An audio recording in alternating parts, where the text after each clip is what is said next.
যুক্তরাষ্ট্রের আন্তর্জাতিক উন্নয়ন সংস্থা ইউএসএইডের বেশিরভাগ কর্মীকে ছুটিতে পাঠানো হয়েছে। এক ইমেইল বার্তায় প্রায় ২,০০০ কর্মচারীকে ছুটিতে পাঠানোর কথা জানায় মার্কিন প্রশাসন। ইউএসএইড মার্কিন স্বার্থের বাইরে বিতর্কিত প্রকল্পে ব্যয় করে ও উগ্র বামপন্থীদের দ্বারা পরিচালিত হয় এমন অভিযোগে সংস্থাটির কার্যক্রম বন্ধের উদ্যোগ নিয়েছেন প্রেসিডেন্ট ডোনাল্ড ট্রাম্প। ডেস্ক রিপোর্টে বিস্তারিত। ২৫০টিরও বেশি ডিজাইন অপশন নিয়ে ওয়ালটন স্মার্ট ফ্রিজ, বোঝে আপনার প্রয়োজন। বিশ্বব্যাপী মার্কিন স্বার্থ রক্ষা ও সহায়তামূলক কাজে প্রতি বছর $৬৮ বিলিয়ন ব্যয় করে যুক্তরাষ্ট্র সরকার।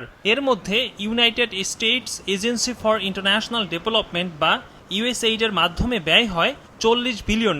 তবে সংস্থাটির কার্যক্রম নিয়ে অসন্তোষ জানিয়ে আসছেন প্রেসিডেন্ট ডোনাল্ড ট্রাম্প ও তার উপদেষ্টা ইলন মাস্ক। ট্রাম্পের অভিযোগ, ইউএসএইড মার্কিন স্বার্থের বাইরে বিতর্কিত প্রকল্পে ব্যয় করে। এই সংস্থাটি পরিচালিত হয় উগ্র বামপন্থীদের দ্বারা, এমন অভিযোগও তোলা হয়।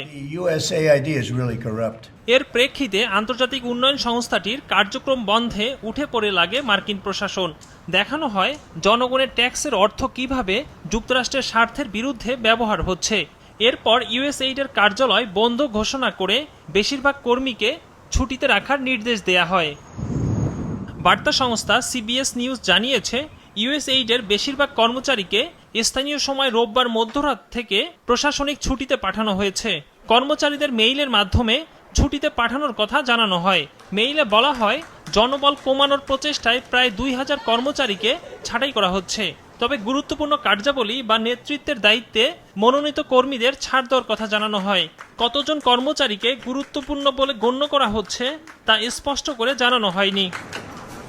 এর আগে ইউএসএইডের ৬১১ জন কর্মীকে বাধ্যতামূলক ছুটিতে পাঠানোর আদেশ জারি করেছিল ট্রাম্প প্রশাসন। তখন ইউএসএইড কর্মচারীদের দুটি ইউনিয়ন মামলা করলে ছুটিতে পাঠানোর আদেশ আটকে দেয় মার্কিন আদালত। সাথে বিচারক সংস্থাটির অস্থায়ীভাবে নিয়োগপ্রাপ্ত ২,১০০ কর্মীকে পুনর্বহালেরও নির্দেশ দেন। তবে গত শুক্রবার আদালতের রায়ে বলা হয়, এই স্থগিতাদেশ স্থায়ী হবে না।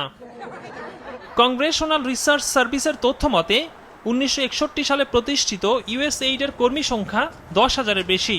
এর মধ্যে ৪,৮০০ জন সরাসরি স্থায়ী নিয়োগকৃত। এদের মধ্যে আমেরিকান ও বিভিন্ন দেশের নাগরিক রয়েছেন।